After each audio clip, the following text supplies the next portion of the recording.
This is Tony Biondo for FatLipMMA.com. This is legendary head trainer at the Hit Squad, Mark Fiore, in Granite City, Illinois. Mark, first things first, you think you can kick my ass? I just had a good session with the guys. I'm warmed up. I feel pretty positive right now. He feels pretty positive. A guy coming in with the 2 pens hanging out of his head, I feel comfortable. You're not intimidated at all by the 2 pens? No. Okay. No. All right. Hey, Mark, Brian Foster will take on Chris Lytle in Australia in the UFC. How do you see this fight going? Well, I mean, I think the way everyone else sees it go. 2 guys that are like to throw punches, heavy punches, and stand there and bang. But would I be surprised if the fight went down to the ground? Yeah. And I think Chris would be surprised. I think Foster would be surprised. I think Chris's corner and Brian's corner would be surprised. This is going to be a fight where, it could be potential fight of the night, fight of the year. I think so too. So, 2 heavy hand guys, and they like to bang. So, I mean, there's no secret. Right. I met Brian in Poplar Bluff at the CFC event, and he was mingling with the fans, and that guy seems like the nicest guy in the world. You got any dirt on that guy? Because he seems squeaky clean, man. Almost too good to be true. Come on, give us the dirt. He's just a kid from a small town, Oklahoma. He's living the dream, and he's living like a rock star. Say it. He puts in his hard work. But he's also having fun doing it. Yeah. He's not the guy that, he'll go out. He's definitely not the guy to say, hey, I'm a UFC fighter. He's not that guy. But he's enjoying the moment, and the moment's gonna last for a long time. Yeah, I watched him in his training session. He looks impressive, man. That guy.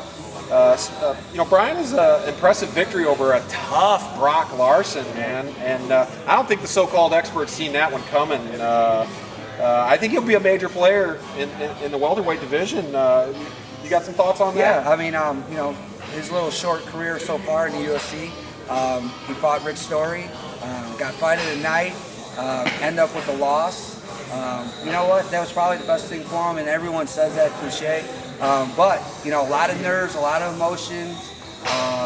It was a prelim fight, but it was in Dallas. When there's UFC fights in big cities like that, unlike Vegas, the prelims are empty. But Dallas, they're there for the first fight all the way. So, we're talking 15 to 20,000 people. Pretty intimidating. His family was there. Just it all built up. Took him out of his game plan. He just went on there to try to take Rick Story's head off. And he damn near did it. The first round, he was. I thought it was gonna end. Right, and so we came off a loss with that. Us going into fighting Brock Larson, Brock Larson, we knew that he only showed 10% of his abilities in that first UFC fight, and if that's what they were banking on, we knew we were going to perform well. Styles makes fights. We knew we were going to step off and not be there, and the game plan worked out. And his ground and pound was definitely a factor in that fight. Right. You touched on 10% of ability. For Brian, I don't think we've seen. No. We're not even remotely close to where this kid potentially could be. Right, and he's learning every day. This is our 9:30 practice, 9:30 in the morning practice. He's here learning technique with guys who would have 0 fights. I mean, some UFC fighters, they think, I want privates or I want just to work with the top guys. Right. He's in here, you guys just witnessed it. He's in here working with amateurs, working with guys that never even fought before. Yeah, he's pretty humble. That's why I like the way he carries himself. Right, so he's willing to learn, and he knows he's got a lot to learn. But he also knows that he also has a lot more to give, and people haven't seen. Well, I for one, I have to say he's in the right place. This is one of the best gyms in the country, and I've been to a lot of them. And I got to say, the Hit Squad is first rate, as you can imagine. A couple of fun questions for you here, sure. Mark. Do you party? I have a few beers. I'm known. I put some beers back. All right. And do you like sushi? I'm not a sushi guy. He is not a sushi guy. Okay. In your book, with Hughes mentioned you, and you guys did a little clowning. You want to go on record and own up to the car on the baseball field in Eastern Illinois? I mean, here's your chance to own up to that. That was, 10 years ago, or 15, 17 years ago? It's been a minute. It's been 15 to 17 years ago. car on a baseball field. Who would ever do such a thing? I don't know. I think you and Hughes might have. You guys might have been the clowns If behind I'm that. going to plead the fifth, I think That's your story, and you're that's my sticking story, to and it. I'm sticking to it. And Matt and Mark Hughes, I think if you ask them the same question, they deny it too. They deny it too. They don't And, know anything you about know it. what? And there's a detective in Lincoln, Illinois, that's probably still pissed off to this day because he swore up and down he was gonna bust us, and I bet you it still chaps his ass to this day that can't prove that we did it. You know what, Mark? I've made a couple of visits here, and man, tell me if I'm wrong here. It looks to me like today, it looks like this team is getting bigger and stronger and better every day. Man. Right. Am I off base here? No, we've been going on February, a couple weeks, 2-year anniversary. We started off with literally a handful of fighters. It was almost embarrassing to have people come in and be like, "This is your team."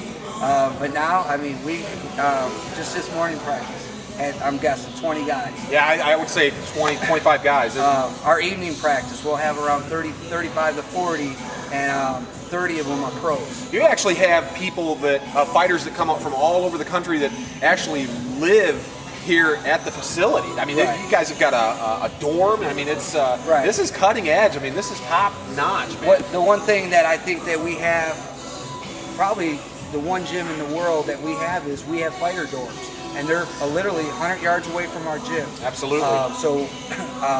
We built the gym here because it's close to the airport. It's on the border of Illinois, Missouri. Midwest gym. You got Randy Couture's in Vegas. You got Greg Jackson in New Mexico. Militich up there. You got gyms out in the East Coast, West Coast. We're in the Midwest. Our goal was, hey, you know what? Let's be the best gym in the Midwest. You know what? Now I want to be the best gym in the United States, and then I want to be the best gym in the world. I think that could be a reality. We have an opportunity where guys from across the world, the country, can come, live here, eat, sleep, and train, and it's pretty cheap. Okay. And the great thing about it is these guys come and train.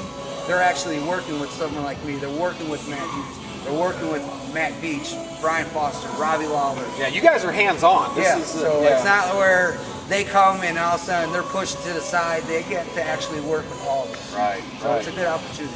Right. If any fighters, any of our viewers out there in Fat Lip MMA country, could you share with them if somebody from, let's say, Grand Forks, North Dakota, wanted to come and be a part of Hit Squad, how could they get a hold of you? What's the website? Can you share with them? The website's thehitsquad.com. Contact us. Ask for Mark Fiore. Ask for Todd Locks. He's the general manager of the gym. We'll get you here. It's an easy process. It's not hard. You call us. You put a deposit down on the dorms. You come. It's $150 a month to live in the dorms. And then, your training fees is like $150 a month. So you're looking, we do a training camp for 3 months. It's under $1,000, and that's giving you a place to train full time and a place to live for 3 months for under $1,000. Yeah, I wanted to touch on that. That's just economically viable. That's a pretty nice program you guys have put together here. Right. This is just unbelievable, unparalleled training, and the cost is, like I said, it's obtainable for a young guy and on a budget. I mean, this is, bar none, this is the best deal. This is Mark Fiore, and Mark, on behalf of Fat Lip MMA, thanks for letting us come into your house. Thank you. And we hope to come back soon. I'm Tony Biondo, and this is Mark Fiore for Fat Lip MMA. We are out. Thanks, Tony. Appreciate it.